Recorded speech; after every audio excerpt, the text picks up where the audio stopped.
대통령이 나오면서 지지자들에게 허리 굽혀서 인사하고 손도 흔들고 인사를 하셨는데요. 약간 울먹하는 모습을 보이기도 사진 하셨어요. 좀 띄워드릴게요. 네, 저 보면은 약간 예전에 어퍼컷까지는 아니고 이렇게 주먹 네. 쥐고 이렇게 약간 울먹하는 그런 모습을 좀 보이기도 했습니다. 그리고 사진 좀 몇 개 더 보실게요. 그래갖고 네. 이제 차에서 캐딜락 차량에서 내려가지고 그때 이제 많은 지지자들에게 인사를 하는 그런 사진들이 좀 있었습니다.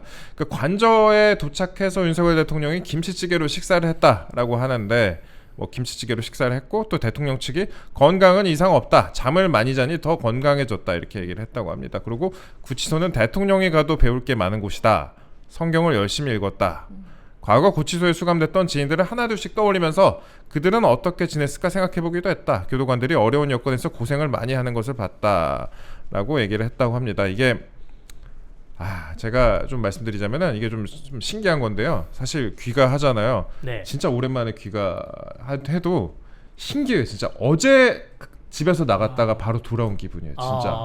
이게 저뿐만 아니라 제가 많은 사람들, 거기 있었던 사람들 다 물어보면은 진짜 뭐 물론 엄청 장기수 말고요. 근데 어제 나갔다 그냥 오늘 돌아온 기분이다, 그런 느낌이라고. 시간이 하고요. 거기서 멈춰 있는. 시간이 멈춰 있고 나는 계속 그 생각만 하니까 내가 딱 돌아오면은 일상으로 금방 또 돌아오게 되는 거예요. 그래서 많은 분들께 어떤 느낌이었을까, 제가 그냥 대신 이러지 않았을까 하고 상상을 좀 해봅니다. 예, 이런 얘기 또 제가 왜 하는지 모르겠어요. 예. 근데 대변인께 제가 좀 여쭤보고 싶은 부분이 그런데 윤석열 대통령 관저 복귀 후에 몇몇 여권 정치인들과 통화를 했다라는 찌라시가 돌기도 했잖아요. 네네. 이게 얼마나 이제 신빙성이 있는지는 모르겠는데 실제 통화를 한 분들도 좀 있는 것 같아요. 네네. 권성동 원내대표, 뭐 나경원 의원 등등 좀 기사가 좀 나오긴 했습니다. 찌라시에 몇 명 나왔었죠. 권성동 네. 원내대표, 나경원 의원, 그다음에 원희룡 장관 등등 이제 얘기가 좀 나왔었는데, 그렇게 그 대통령이 나오셔가지고 전화를 한 사람들은 나름 네. 이유가 있을 겁니다. 네. 분명히 본인이 구치소 안에 계셨을 때 좀 생각을 좀 많이 이제 나는 분들이었던 것 같아요. 예. 내가 없는 이 부재중인 기간에도 불구하고 좀 나를 응원해주고 지지해주는 분들, 그리고 평소에 좀 서로 믿고 허심탄회하게 얘기를 나눌 수 있었던 분들이 우선적으로 떠오를 거예요. 아마 이동재 기자도 나왔을 때 집에 오자마자 몇몇한테 전화를 했을 거 아닙니까? 그때 그 전화한 분들이 아무나 전화한 거 아니겠지요. 제가 며칠 지나고 우리 대변인께도 전화 한번 드렸잖아요. 그렇죠. 네. 고마운 사람들한테 전화하게 되는 거예요. 예. 누구나 마음 다 똑같습니다. 예. 고마운 사람들한테 전화하지 않았을까 생각이 좀 들고요. 대통령이 아마 이걸 가지고 좀 억측이 좀 있는 것 같아요. 몇몇 언론에서는 이걸 가지고 무슨 관저 정치를 하는 게 아니냐 뭐 이런 생각도 하는데 전혀 그거는 아닌 것 같고요. 지금 대통령은 예나 지금이나 똑같이 본인 관련된 헌재 심판에 집중하고 있다. 그 형사 재판에 집중하고 있는 거, 이 범위 내에서만 국민들이 궁금해하는 것 정도는 당연히 말을 해야죠. 왜냐하면 일반인이 아니고 대통령이니까. 그래서 그 정도로 지금 입장을 내는 거에 대해서는 별 문제가 없어 보인다. 감사 말씀드립니다. 인사를 전한 것뿐이다 라면서 네. 대통령실 관계자가 정치 재개 등 이런 확대 해석을 경계했다고 하는데, 근데 이제 받은 글 제가 보니까 원희룡 전 장관 이름도 있었고 한번 원장관님 여쭤보고 뒤에서 싶었어요. 뭐 보이지 않게 많은 노력했다 이런 얘기가 있었었죠. 캠프 출신 대변이잖아요. 아니 제 얘기가 아니라 예. 그런 얘기가 주변에 있더라고요. 저 있는 그대로 말씀드린 거예요. 대변이시라 진짜로. 또 이렇게 진짜로. 원희룡 네. 장관. 전화 왔다고 예. 합니까? 예? 여기까지 하는 걸로. 이게 만약에 관저 정치로 해석이 되려면 예. 대통령실에서 먼저 이제 보도를 하던가 흘리던가 해야 되는데, 이 권성동 원내대표 같은 경우에는 뭐 기자들하고 얘기하다가 아니 예. 나는 어제 그 대통령실 다른 사람한테 전화를 했더니 옆에 계시더니 그 바꿔뒀다. 네. 이게 직접 통화한 게 그런 거고, 나경원 의원도 기자들하고 얘기하다가, 그러니까 의원들이 먼저 얘기를 한 거예요. 통화는 했다 이 정도로. 그렇기 때문에 관저 정치로 해석은 할 수가 없다고 보여지고요. 저는 오히려 관저 정치 했으면 좋겠어요. 그래요? 저는 딱 나오시자마자 그런 말이 좀 생각났어요. 지금 어떤 분위기냐면, 예전에 뭐 보수는 부패로만 하고 진보는 분열로 망한다 이런 말이 있었는데, 제가 입당하고 한 2007년부터 친이 친박 막 싸움하면서 보수도 분열이 있구나 이렇게 생각이 됐었는데, 이참에 윤석열 대통령을 필두로 해가지고 보수의 분열을 다 그 분열을 하지 않고 다 뭉쳐야 되는 것이죠. 그래서 전 전화를 전직 대통령께도 한번 들었으면 좋겠다라는 생각이 좀 했었거든요. 전직 대통령이 지금 누가 남아 계시죠? 이명박, 예, 박근혜, 예. 이런 분들한테도 전화를 드려서 좀 허심탄회하게 얘기도 나눠보고. 갑자기 저는 그 바로 직전 대통령 갑자기 확 생각나요. 맞아. 뇌절이 와가지고. 그분도 계셨구나. 예. 그분은 제가 예. 우리 당의 전직 대통령들한테 전화를 들어서 왜냐면 수감 생활을 또 겪어보신 분들이잖아요. 우리 당의 전직 그렇죠, 대통령분들이. 그렇죠. 그래서 그런 얘기도 허심탄회하게 얘기 나누고 그리고 의원들이나 당협위원장 얘기 전화를 좀 저는 많이 돌렸으면 좋겠습니다. 전화를 많이 돌려서 전화를 받은 사람들이 저는 앞으로 그 계시는 동안 한 3주 동안 전화만 돌리셨으면 좋겠어요. 그래서 전화를 받은 사람들이 계속 뭉쳐야죠. 우리끼리 뭉쳐야 됩니다. 네. 대통령실은 이제 앞으로 윤 대통령이 차분하고 담담하게 헌재 선고를 기다릴 가능성이 크다 이렇게 밝혔는데요. 그래도 앞으로 여야 지지율과 정치권 판도에 대해서 궁금해하시는 분들이 많을 것 같아요. 대변인님 일단 여당 내부 분위기는 어떻게 보십니까? 지금 일단 가장 중요한 거는 박근혜 전 대통령이 했던 메시지를 조금 여기 한번 생각해보면 좋을 것 같아요. 박 전 대통령이 뭐라고 했냐면 그날 핵심 키워드는 그거였습니다. 우리 당 내부가 분열되면 안 된다. 개인의 욕심을 내면 안 된다라고 했거든요. 그러니까 선당 후사인 거죠. 개인적으로 어떤 권력 의지라든가 이런 게 있더라도 일단 당 우선 생각해야 되는데 이제 하여튼 그런 모습들이 좀 보이면 분열하는 모습은 보이면 안 된다. 그리고 가장 중요한 건 그거 아니겠습니까? 많은 우리 당원들과 우파에서 생각할 거라고 생각하는데 이 내란 의혹에 대해서 내란을 자백했다는 이렇게 말까지 하는 정도의 그런 그 분열을 어떤 정점이라고 할 수 있죠. 그런 거는 정말 잘못됐다라고 생각한다. 왜냐하면 우리 당 스스로가 차분하게 침착하게 대응을 해야 될 시간이 확보해야 되는데 그런 시간을 스스로 포기하면서 동조하듯이 공작에 끌려가듯이 당하듯이 이렇게 끌려가는 모습은 정말 잘못됐었다. 더군다나 지금 내란 혐의에 대해서 지금 공작이라는 게 다 드러나고 있지 않습니까?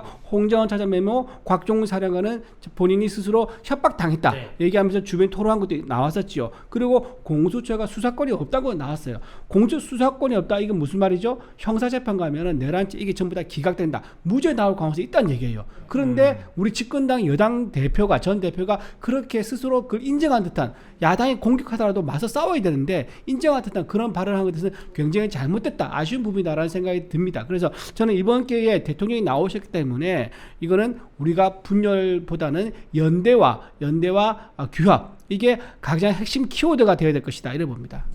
일단 그 아까 말씀하신 부분에 제가 참고로 몇 글자 더 말씀드리면 김상욱 의원 같은 경우에는 이렇게 얘기를 했더라고요.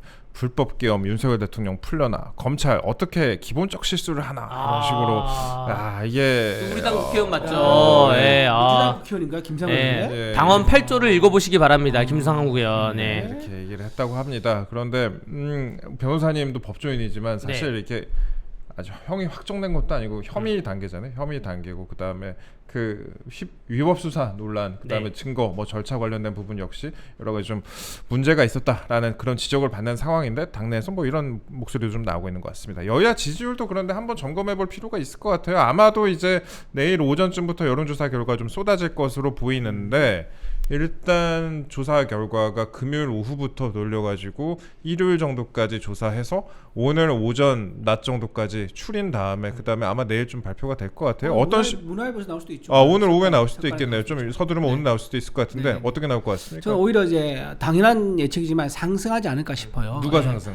우파 쪽에서 윤석열 대통령 지지와 국민의힘 지지율이 상승하지 않을까. 왜냐하면 그 전조가 있었던 게요.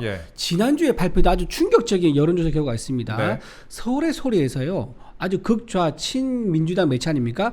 거기서 지지하는 정당 조사인데 국민의힘이 민주당보다 5% 이상 포인트 앞섭니다.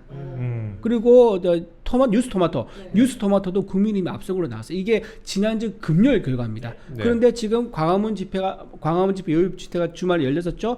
또 윤석열 대통령이 나왔죠. 이렇기 때문에 이게 반영된다 그러면 더 민주당과의 갭을 벌리지 않을까 저는 그렇게 생각하고요. 윤석열 대통령이 정말 메시지를 차분하게 냈기 때문에 그러니까 민주당 같으면 어떻게 하죠? 이재명 대표 같은 경우는 선전선동을 하지만 윤석열 대통령은 건강 우선 걱정해주는 지지자한테 고맙다. 그리고 나 말고 지금 안에 계신 분들이 있는데 그분들 빨리 풀려나게 기도한다. 그리고 희생하신 분이 있어요. 이제 그분에 대해서도 애도를 표하는 이런 메시지를 냈기 때문에 윤석열 대통령의 지지도가 오히려 더 높아가는 그런 여론 결과조사 나오지 않을까 싶습니다. 일단 지지율 하나 말씀 제가 좀 드리자면은 이건 이제 여야 관련해서 조사를 한 건데 그런데 이게 일단 리얼미터가 에너지경제신문 의뢰로 조사를 한 겁니다. 근데 이거는 5일에서 7일까지 그러니까 7일에 윤석열 대통령의 구속 취소가 발표가 됐잖아요. 7일 오후쯤에 발표가 됐으니까 이게 아마 거의 반영은 거의 안 됐을 거예요. 한 10% 20% 정도나 반영이 됐을까 싶은데 이 조사 결과에서 국민의힘 지지도가 42.7%, 민주당이 41.0%로 집계가 됐습니다. 그러니까 이 조사에서 국민의힘 지지도가 일주일 전 조사와 비교해서 5.1%포인트 올랐고 민주당은 3.2%포인트 하락을 했습니다. 근데 참고로 이제 그러니까 이게 윤석열 대통령의 구속 취소 결과는 거의 반영이 많이는 안 된 그런 조사라는 거를 말씀을 드림에도 불구하고 이게 그 더불어민주당과 국민의힘 지지도가 오차 범위 내에서 좀 접전을 벌이고 있는데 국힘 지지도가 일주일 전 조사와 비교해서 5.1%포인트 올랐다. 추세가 일단 그런 상황인데 대변인님 말씀하신 건 여기다 구속 취소까지 더해지면서 조금 더 이제 여당이나 대통령 지지율이 올라갈 것 같다 이런 식으로 말씀을 하신 거죠. 그렇죠. 예, 그렇게 좀 이럴 때일수록 이제 국민의힘 당 지도부에서는 네. 그 의원들이나 또 당협위원장들이나 약간 그 경계령 조심하라고 행동 거지를 조심하라고 또 그렇죠. 언행을 조심하라고 한마디 조심해야 됩니다. 예. 조심하라고 내부적으로 그 결속을 좀 다져야 됩니다. 예. 지금 까딱 실수하다가 정말 찬물을 끼얹을 수가 있기 때문에 네. 오히려 그냥 지역에서 지역 여론을 수립하면서 그걸 당에 보고하고 이 정도만 활동을 하셨으면 좋겠습니다. 예, 네. 그러면은 저희가 지지율 얘기는 또 아마 오늘 오후나 내일 나오게 되면 그 부분은 또 다시 한번 따져보도록 하고요. 일단 추세에 대해서는 저희가 말씀을 드렸습니다. 오늘 주제 이제 마지막 갈래 헌재 탄핵 심판으로 저희가 넘어가 보도록 하겠습니다. 여권이 헌재 압박에 나섰습니다. 헌법재판소 압박에 나섰어요. 탄핵 심판 각하하라. 국민의힘에서 탄핵 심판 각하하라고 헌법재판소 압박에 나섰는데 적법 절차적인 정당성 그리고 공정성과 관련된 이런 쟁점이 그동안의 공수처나 법원에서 이제 헌재로 다시 넘어왔습니다. 이 부분도 저희가 한번 따져봐야 될 것 같아요. 그간 헌법재판소의 재판을 두고도 뭐 졸속 재판이다, 미법 재판이다 한다는 지적이 법조계에서도 이어왔습니다. 뭐 허영 교수님을 비롯해서 이인호 교수님 등 다양한 헌법학자들이 꾸준히 지적을 했던 부분이기도 한데 이 부분에 대해서 좀 말씀 좀 부탁드릴게요. 그러니까 뭐 각하가 있고 기각이 있죠. 기각은 계엄을 할 정도의 이유가 됐다. 이 계엄은 불법적인 계엄이 아니다라면 기각인 거고요. 네. 각하라는 거는 탄핵 소추안 자체가 잘못됐다는 것인데 예. 이 소추안을 걸었다가 중간에 내란죄를 철회하지 않았습니까? 그렇죠. 그리고 검찰이 형사재판에서도 공소장 변경을 할 수가 있는데 네. 동일성이 유지되는 한도 내에서 해야 돼요. 뭐 상해죄로 했다가 상처 안 났으니까 폭행으로 하겠습니다. 이 정도는 가능한데 예. 상해죄로 그 기소를 했다가 절도입니다. 갑자기 상해 빼고 절도하겠습니다. 이런 건 안 되는 것이거든요. 그래서 그러한 예를 봤을 때 소추 사유의 동일성이 해야했기 때문에 각하를 해야 된다는 주장이 대두되고 있고 점차 대두되고 있는 것이죠. 네. 그렇습니다. 이게 탄핵 심판과 같은 사유로 형사 소송이 진행되는 경우 재판부는 헌법 심판 절차를 정지할 수 있다라는 게 헌법재판소법 51조고 그다음에 재판 소추 또는 수사가 진행 중인 사건 기록은 재판부가 송부를 요구할 수 없다. 이런 게 이제 헌법재판소법 32조인데 이 두 개를 어긴 거 아니냐라고 이제 권성동 국민의힘 원내대표가 이거에 대해서 좀 지적을 하고 있는 상황이에요. 그게 정지를 시키지 않기 위해서 내란죄를 뺀 거예요. 예. 내란죄로 형사재판을 받고 있잖아요. 그러니까, 예. 내란죄로 탄핵까지 받으면 탄핵을 정지시킬 수 있기 때문에 180일의 규정을 받지 않으니까 탄핵에서는 내란죄를 뺀 건데 이게 자가당착인 게 자가당착이다. 그러면 탄핵이 안 되는 거예요. 예. 그렇게 됩니다. 네. 예. 그래서 지금 좀 중요한 포인트 좀 말씀을 드리면은 이게 지금 아까 말한 대로 탄핵 소추안에서 원래 탄핵 소추안 내란죄가 핵심으로 해서 그러니까 탄핵 소추 주요 사유가 80%를 차지했거든요. 예. 그게 내란죄였는데 그거를 넘겨놓고 나서 내란죄를 철회했단 말이에요. 그럼 그때부터 한번 껍데기가 만들어진 거죠. 그런데 공수처에서 수사 권한이 없는데 수사를 해가지고 이게 지금 원인 무효가 될 상황이 된 거예요. 네. 그럼 이게 형사로 넘어가면 내란죄가 무효가 될 가능성이 무죄가 될 가능성이 굉장히 높아진 겁니다. 그러면은 헌재에서는요 탄핵 소추안에도 내란죄가 없는 거고 형사에서도 무죄가 될 거고 그럼 이 껍데기 가지고 무슨 근거로 탄핵에 대한 심판을 하겠습니까? 그래서 각하나 기각될 가능성이 너무너무 높아졌다라고 말씀드리고 만약에 각하나 기각이 되지 않습니까? 그러면 민주당에서는요 여기에 대한 후폭풍 책임 문제가 굉장히 커질 겁니다. 그리고 국민의힘도 마찬가지예요. 그럼 이렇게 문제가 있는 탄핵소추가 돼서 그럼 누가 이탈해가지고 탄핵소추를 통과시키느냐, 이 책임 문제가 또 생긴단 말이에요. 그래서 이래나 저래나 굉장히 큰 영향이 올 수밖에 없다, 그렇게 좀 말씀드립니다. 민주당 내부에서 책임 소재를 이재명 대표한테 돌리는 사람들이 대두될 것 같아요, 제 생각에. 그러겠죠. 예. 사법 리스크가 없다 그러면 그렇게 무리해서 안 할 수가 없거든요. 이재명 대표 너가 당을 잘못 이끌고 그렇지. 있다. 자기 방탄 때문에 예. 당 전체를 지금 걸어버렸으니까. 지지율도 점점 민주당이 낮아지고 있으니까. 우리 예. 대변인님이 또 활발하게 활동해 주시면 또 어떤 식의 결과가 있지 않겠습니까? 예, 파이팅 하시고요. 예. 파이팅. 근데 이제 저희가 각하에 대해서 한번 변호사님과 한번 지금까지 얘기를 네. 했잖아요. 그 헌법재판 지금 탄핵 심판에 대해서 각하를 주장하고 있다. 국민의힘에서는 각하를 주장하고 있다고 좀 말씀을 드렸는데 이 각하뿐만 아니라 또 재판 재개를 주장하는 목소리도 있어요. 네. 그러니까 저희가 지난주 방송에서 한번 다뤄본 내용인데 최근에 곽종근 전 사령관 이분의 이제 녹취가 논란이 됐잖아요. 네. 이분 이제 지인과 20년 지기 지인과 말한 이 녹취가 쟁점이 됐는데 변호사님이 지난주에 말씀하시길 이것도 이제 증거로 헌법재판소 이제 재판에 네. 채택이 돼야 된다. 그리고 재판 재개해야 된다. 이런 식으로 말씀하셨는데 그렇지 않으면 좀 방어권에 심각한 제약이 생긴다라고 이제 맞습니다. 법조계에서도 많이 보고 있고요. 네. 예. 변론 종결 이후에 곽종문 노출록이 나왔죠. 이 네. 증거가 나왔고요. 중요한 증거가 또 나왔습니다. 구속 취소 결정문 자체가 증거물로 그래요? 제출할 예. 수 있어요. 예. 그 판사가 쓴 문서기 때문에 구속 취소 결정문 자체를 윤석열 대통령 측 변호인들께서 법원 그 헌법재판소에 제출을 하면 이 자체가 또 증거물이 됐기 때문에 변론 재개해가지고 여기에 대해서 얘기를 좀 나눠봐야 되는 것이고요. 네. 구속 취소가 탄핵 심판에 영향이 있냐 없냐, 물론 뭐 민주당에서는 영향이 전혀 없다라고 얘기를 하고 있는데 예. 실제로 영향이 있을 수밖에 없는 게 예. 노무현, 박근혜 전 대통령들 탄핵 때는 사람을 구속해놓고 탄핵 심판을 진행하지 않았습니다. 네. 이게 뭔 차이가 있냐면 구속해놓은 상태와 불구속 상태는 탄핵 심판에 있어서 방어권에 굉장한 그 그렇죠. 관련성이 있어요. 침해가 된단 말입니다. 구속이 되면. 그런데 지금 구속이 취소가 되었으니 구속이 취소된 상태에서 변론을 다시 한번 꼼꼼히 봐야 된다라고 보여지고요. 지금 평의가 지금 뭐 2차례만 한다고 하는데 평의가 네. 잘 이루어질까? 이러한 상황에서 평의가 이루어지지 않으면 어떻게 해야 된다? 다시 법정으로 나와가지고 네. 변론을 다시 얘기를 나눠봐야 된다라는 게 법조계 의견입니다. 이런 대형 이벤트가 있으면 사실 평의가 제대로 이루어질 수가 없죠. 없겠죠. 예, 맞습니다. 사실 예. 아니 이런 구속 취소가 돼버렸는데 그리고 그 서울중앙지법원에서 결정문에서 아니 이거 그 내란죄 이거 공수처가 수사할 수 있는 거 맞아? 이런 식으로까지 써놨는데 네. 이거 이제 헌재에서도 이 부분에 대해서 무시할 수는 없을 것 같다라는 그런 의견도 있고 뭐 일각에서는 그럼에도 불구하고 뭐 고할 것이다 그런 의견도 있지만요. 예. 현재 이제 평의가 이거를 이제 구속 취소했지 않습니까? 그 네. 결정을 소화를 시켜야 될 겁니다. 이거를 소화시키지 않고 그냥 가버린다? 그러면 이거 결과 나와도 국민의 저항감이 엄청나게 클 거예요. 네. 그리고 또 하나 방금 곽종근 사령관 말씀하셨는데 헌재가요 곽종근 사령관 받고 홍장원 묻고 더블로 가야 돼. 그러니까 홍장원의 메모 있지 않습니까? 메모도 조작. 그러니까 박선원 차장과 메모가 일치한다는 사설 감정 결과가 나왔단 말이에요. 그렇다면 이것도 만약에 변론 제기한다 그러면 이것도 같이 불러가지고 곽종근 사령관, 홍장원 차장 이 두 명의 키가 트리거가 됐기 때문에 이건 그냥 넘어갈 수가 없다. 그리고 구속 취소 사유도 중요한 핵심 사유가 된다. 그렇게 말씀드립니다. 묻고 더블로가. 네. 네, 그래서인지 원래 헌재가 이번 주 14일쯤에 그 탄핵 심판 낼 거라는 관측이 많았는데 금요일. 네. 근데 변수 때문에 좀 늦춰질 거다. 이런 관측도 나오기 시작했어요. 지금 이 14일 관측이 나오는 게 3월 17일 다음 주 월요일까지 헌법재판소가 아무런 재판 기일을 잡아놓지 않고 있습니다. 그러니까, 예. 뭐 기본권이나 위헌이나 예. 뭐 정당 이런 아무런 재판을 잡아놓지 않고 있어서 14일 관측이 나오는데 저는 이렇게 생각해요. 그러니까 언론에서는 많이 1, 2주 늦춰질 거다, 일주일 늦춰질 거다 예상하는데 저는 14일이면 14일이고 네. 14일이 아니자 놓치잖아요? 그럼 한두 달 갑니다 뒤로.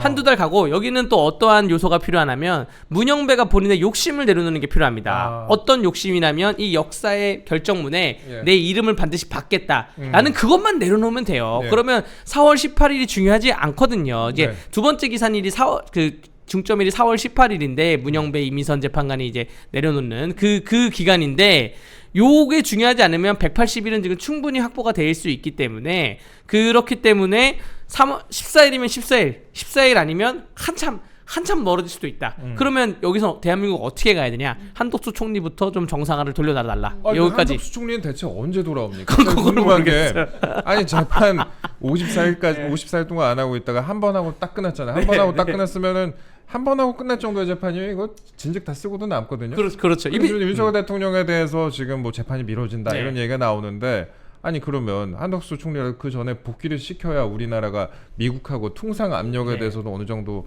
근데- 여러 가지 네. 할 수가 있는 건데. 한덕수 총리에 대해서 뭐 제가 받은 여러 가지 썰 정보에 의하면 네. 헌법재판소가 보도 자료까지 다 써놨다. 아하. 다 써놨는데 맞아, 갑자기 맞아, 그거를 맞아. 뭐 중지했다 얘기도 있고요. 그런 의혹이 있죠. 예, 어쨌든 예. 한덕수 총리던 윤석열 대통령 재판이던 선고일 하루 이틀 전에는 예. 선고일 발표를 합니다. 그러니까 네. 보통 이틀 전에 하는데 예. 만약에 3월 14일이 선고 기일이면 수요일 날 발표할 거예요. 예. 3월 12일 날, 3월 14일 선고 기일입니다 발표를 할 거고 여기서 제가 좀 당부를 드리고 싶은 말씀은 네. 우리가 집회나 시위를 하는 거는 법적인 테두리에서 하는 건 자유인데 네. 이게 너무나 좀 그 강성으로 가면 안 됩니다. 무슨 말이냐면 폭력 집회로 가면 안 되는 것이고 국가 기물을 파손하거나 그러면 안 되는 것이에요. 네. 그러니까 헌법재판소 주변에서 신고를 하고 집회 시위를 하는 거는 법률적 테두리 안에서는 자유인데 네. 혹여나 헌법재판소를 폭력적으로 압박을 해서는 안 된다는 걸 저는 좀 당부를 좀 드리고 싶어요. 노파심에 이제 노파심에, 말씀을 하셨는데 네, 네, 네. 이게 그러니까 뭐 지지자들이 그렇게 한다는 게 아니라 예. 일각에서 보면은 그 네. 분탕질 하려는 사람들이 있잖아요. 예, 그래갖고, 그렇죠. 예. 그런 사람들이 있을 수도 있고 예. 그러니까 노파심에 이제 말씀하셨습니다. 중요한 예. 말씀인데 그 예. 헌재가 14일 날 그날에 주변 상가들이 문을 닫을 수도 있다라는 얘기도 있고 주유소에 기름 뺀다는 얘기도 주유소를 폐업을 한다. 주유소를 폐업을 한다. 네. 그냥 하루 이런 얘기도 지금 나오고 있는 네. 거예요. 이제 왜냐하면 지난번 서부지법이 있지 않습니까? 네. 그런 것처럼 이제 그런 일 혹시 불상사가 생기지 않을까라는 네. 이제 건데 저는요 그런 일 안 생길 거라 확신합니다. 지금 네. 우리 어마어마한 12만 명, 20만 명이 넘는 대규모 집회가 열리는데 현장 가보시면 아시겠죠. 유모차 끌고 나올 정도로 굉장히 질서정연하고 성숙한 집회를 하고 있어요. 그런데 안국동에서 하는데 그런 문제가 생길 거라고요? 저는 그러지 않을 거라고 확신하고 가족에 모일 정도로 차분한 집회는요. 여러분 안심하고 가셔도 됩니다. 그리고 가서 질서정연하게 우리의 목소리를 우리의 생각을 크게 외쳐줘도 무방하다 말씀드립니다. 예, 저희가 지금까지 벌써 8시 40분이 됐네요. 어머머야. 시간이 벌써 8시 40분이 네. 됐는데 많은 시청자분들 지금까지 또 함께 해주셨습니다. 최대한 저희가 열심히 좋아요, 좀 또. 깊이 있게 준비를 좀 해봤어요. 어제 제가 질문지를 밤에 1시 한 10분쯤에 드렸잖아요.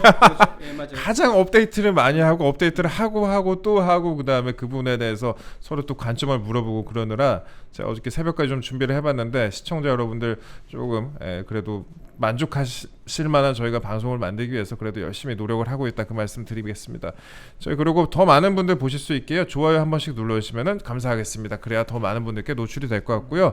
마지막으로 이 말씀 좀 드리겠습니다. 어떤 결론이 나든 간에 저는 이번 그 뭐 탄핵 심판 관련된 부분도 그렇고 국민 반발은 피할 수가 없다라고 생각을 합니다. 다만 이제 반발을 최소화시키고 안정시키기 위해서 이제 순리대로 가야 한다고 그렇게 생각을 하고 있어요. 그런데 지금까지 수사와 재판이 과연 순리대로 이루어졌나 이거는 법 쪽에서도 많은 분들이 의문을 제기하고 있고 좀 국민 여러분들께서도 많이 좀 의문을 제기하고 계십니다. 공감하시는 분들 많지 않을 거예요. 그러니까 그동안의 수사와 재판이 과연 순리대로 이루어졌느냐 이 부분에 대해서 그간의 수사를 둘러싸고도 또 공정하지 못하다 이런 판단이 내려진 상황이기도 하고요. 그래서 헌법재판소의 이번 결정이 대한민국의 법치주의와 민주주의의 그런 방향을 가를 중요한 분수령이라는 점에서 또 국민적인 신뢰를 얻을 수 있는 그런 신중한 판단이 필요하다라고 제가 짤막하게 좀 말씀을 드리겠습니다.